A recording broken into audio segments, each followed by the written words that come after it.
कर्नाटक सरकार ने 48 घंटे के अंदर प्राइवेट नौकरी में आरक्षण के बिल पर अब यू टर्न ले लिया है।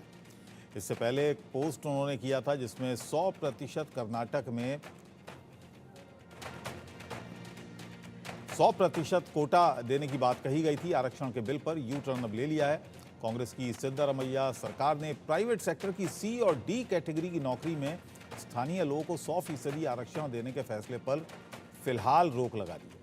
दरअसल राज्य सरकार ने सोमवार को ही कैबिनेट मीटिंग में स्थानीय लोगों को प्राइवेट नौकरियों में 100% आरक्षण देने के बिल को मंजूरी दे दी थी और इसे गुरुवार यानी आज विधानसभा में पेश किया जाना था, लेकिन उद्योगपतियों और बिजनेस लीडर्स के विरोध के चलते सरकार को अपना फैसला रोकना पड़ा। इस फैसले से हाथ खींचने पड़े। मुख्यमंत्री कार्यालय से जारी एक बयान में कहा गया कि इस विधेयक को अस्थायी रूप से रोक दिया गया है। इस पर आने वाले दिनों में फिर से विचार कर उसके बाद फैसला लिया जाएगा।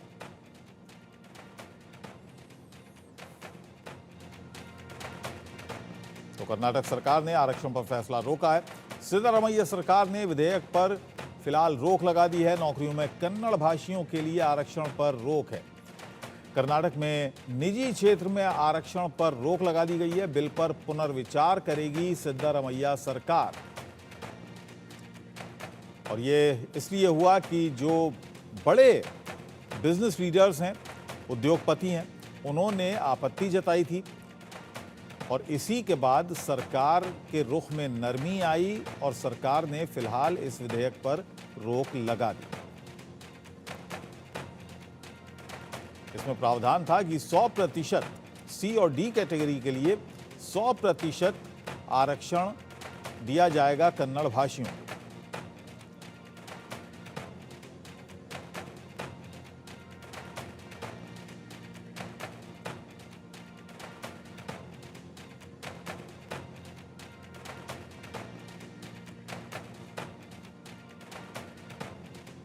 नौकरियों में कन्नड़ भाषियों के लिए जो आरक्षण देने की बात की गई थी और जिसके लिए एक विधेयक लाया गया था, वो फिलहाल उस पर रोक लगा दी गई है।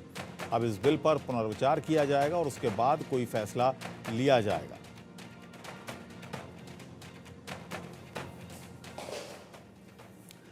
बीजेपी नेता सुवेंदु अधिकारी का एक बड़ा अजीब बयान सामने आया है। उन्होंने कहा कि सबका साथ सबका विकास की जरूरत नहीं है, जो हमारा साथ देगा हम उसका साथ देंगे, ये उन्होंने कहा। अल्पसंख्यक मोर्चा नहीं चाहिए, यानी पार्टी में जो अल्पसंख्यक मोर्चा है वो नहीं चाहिए, ये सुवेंदु अधिकारी ने कहा। हम जीतेंगे, हिंदुओं और संविधान को बचाएंगे, ये आगे सुवेंदु अधिकारी ने अपने बयान में कहा है।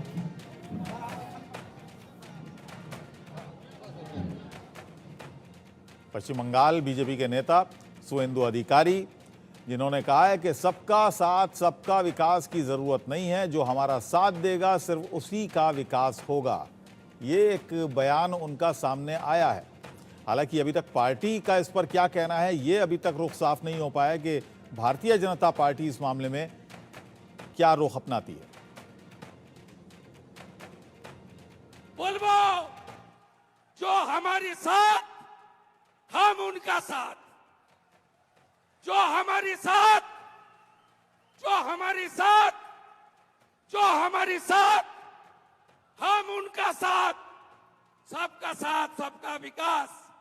बंद करो नो नीड संख्यालघु मोर्चा। ভালো থাকুন। जय श्री राम, जय श्री राम, जय श्री राम। और सीधे कोलकाता चलते हैं। रैनिक दत्ता इस वक्त मेरे साथ, मेरे सहयोगी बने हुए हैं।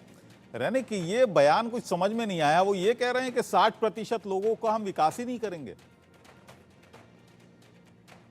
कल शुभेंदु अधिकारी की तरफ से जो बयान दिया गया है, वो बयान को लेकर चर्चा चालू है, क्योंकि एक तरफ जब सबके साथ सबका विकास ये नारा लेकर पूरा देश भर में बीजेपी का प्रचार चला था, उसी जगह से शुभेंदु अधिकारी का जो बयान है उसमें कहा जा रहा है कि नो नीड संख्यालघु मोर्चा, जो हम लोगों के साथ रहेगा उनका ही विकास हम लोग करेंगे।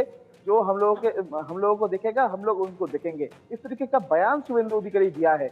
और उसको लेकर जो पॉलिटिक्स बंगाल में वो फिर से एक बार चालू हो चुका है और इसको लेकर फिर से एक बार तृणमूल कांग्रेस ट्रिगर हो चुका है बोल सकते हैं, क्योंकि एक तरफ टीएमसी की तरफ से बार बार से दावा किया जाता था कि ये जो पश्चिम बंगाल का बीजेपी है वो हिंदू धर्म जो मानते हैं उनका सपोर्ट करते हैं, ये हिंदू पार्टी है, इनको लेकर बार बार से टीएमसी सवाल करते थे। और कल शुभेंदु अधिकारी का ये जो बयान फिर से एक बार इस बात को ट्रिगर कर देता है और इसको लेकर भी कल से जो राजनीति चालू हो चुका है। एक तरफ टीएमसी की तरफ से दावा किया जा रहा है कि जिस तरीके से पहले भी टीएमसी दावा किया था कि बीजेपी एक हिंदू पार्टी है और हिंदुत्ववादी पार्टी है, और वही फिर से एक बार ये बयान से वो दावा जो है वो कंप्लीट हो जाता है, वो सही होता है कि हिंदुओं को देखने के लिए बीजेपी है।